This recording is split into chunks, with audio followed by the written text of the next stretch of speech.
Não vou poder participar da Community Call de membros hoje, mas gostaria de deixar uma pergunta. Não sei se fará sentido de acordo com o tema. O tema hoje é momento de mercado, tá? Então fiquem à vontade para fazer perguntas. Eu não vejo ainda sentido em ficar procurando projetinho novo de capitalização pequena. Acho que não é essa hora. Mas qual a sua opinião sobre o governo Trump até agora? Havia uma grande expectativa sobre os primeiros 100 dias de governo. Há muita falação e muitas promessas, mas o que há de concreto para o mercado voltar a subir? Cara, é uma boa pergunta.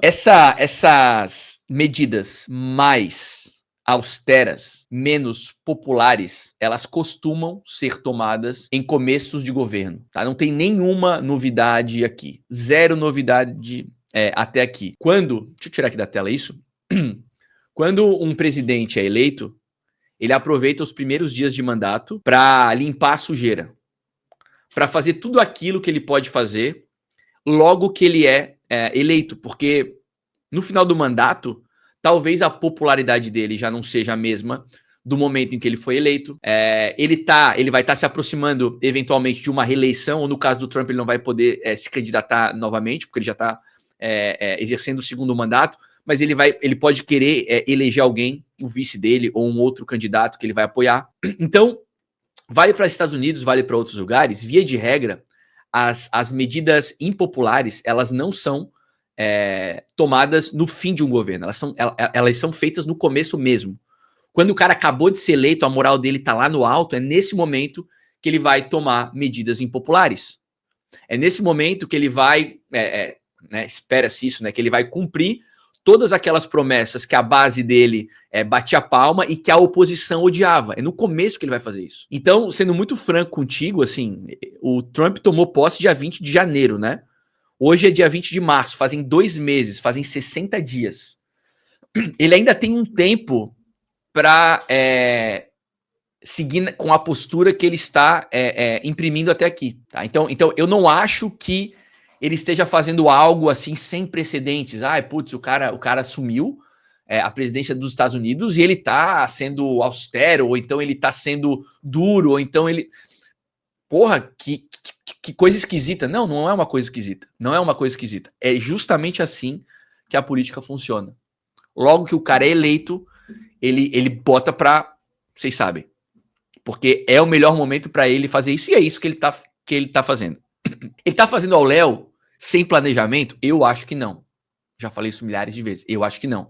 Eu acho que ele sabe muito bem o que ele tá fazendo. O tom que ele tá usando para fazer isso é o melhor de todos? Provavelmente não. Provavelmente não.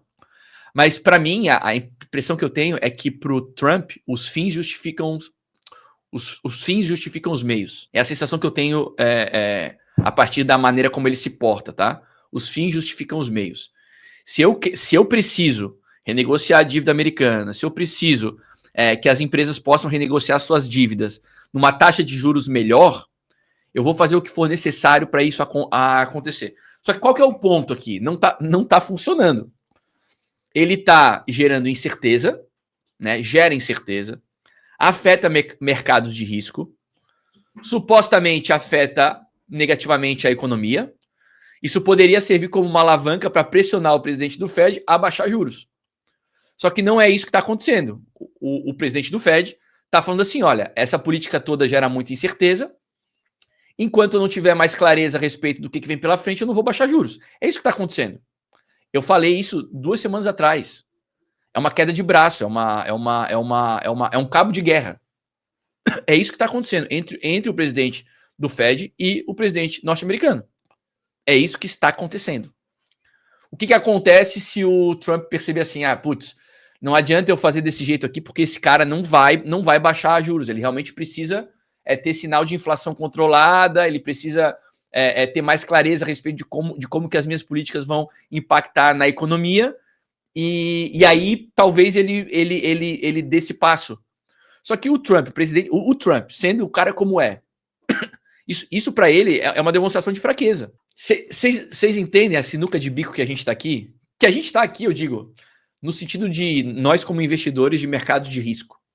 Vocês entendem a sinuca de bico em que estamos?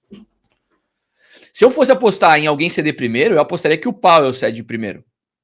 Porque o Trump não tem cara de que vai dar uma demonstração de fraqueza como essa. Mas nunca se sabe. Nunca se sabe.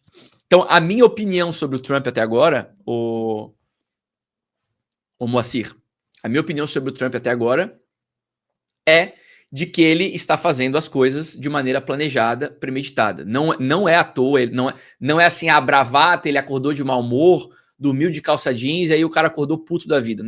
Não é isso que eu vejo. Eu acho que tudo aí tem método, tá? Eu acho que tudo tem método. Se o método vai funcionar, aí são outros 500. Aí são outros 500. Agora, toda essa braveza nos 100 primeiros dias de governo é normal, não tem nenhuma novidade até aqui. Essa falação, essa dureza, essa bravata é normal que aconteça nos primeiros dias de governo, que é logo que o cara foi eleito, que o cara tá com moral. Tá? Ele não vai deixar para fazer isso no final. Vocês vão ver que o cara é um leão no começo e um gatinho no final. Tá? Agora, a tua pergunta é, o que existe de concreto para o mercado voltar a subir? Cara, então, aqui a gente não tem nada concreto. Né? A gente não sabe se é ovo ou galinha, é queda de braço, quem que vai ceder primeiro? Não sabemos. Não temos nada de concreto aqui.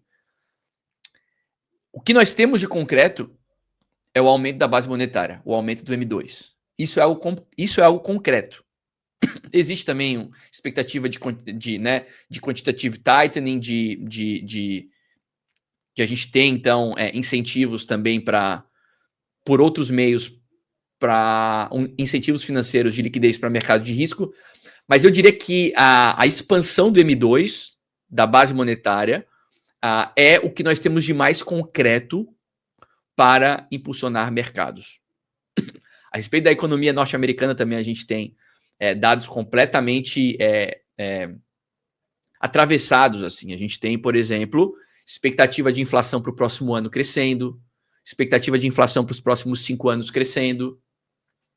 No mês temos dados de pedido de seguro-desemprego acima da expectativa. Outro dia nós temos dados de geração de emprego acima da expectativa. Nós não temos muita coisa concreta. O que nós temos de mais concreto é expansão de base monetária. Isso parece concreto, de tempos em tempos acontece. Quer dizer, sempre acontece, né? Mas de tempos em tempos acontece mais. E nós temos também de concreto que bitcoins só existirão 21 milhões de bitcoins e que são emitidos aproximadamente 3,125 bitcoins a cada 10 minutos aproximadamente. E que de 210 em 210 mil blocos, de 4 em 4 anos, tem um evento que corta essa emissão pela metade. Isso é super concreto. Eu acho que isso é o que nós temos de mais concreto. Aumento de base monetária e previsibilidade a respeito de Bitcoin. As regras são claras, elas estão postas e é isso aí. Isso acaba dando ao Bitcoin esse status de ativo de reserva de valor. Apesar de que no curto prazo ele não se comporta assim.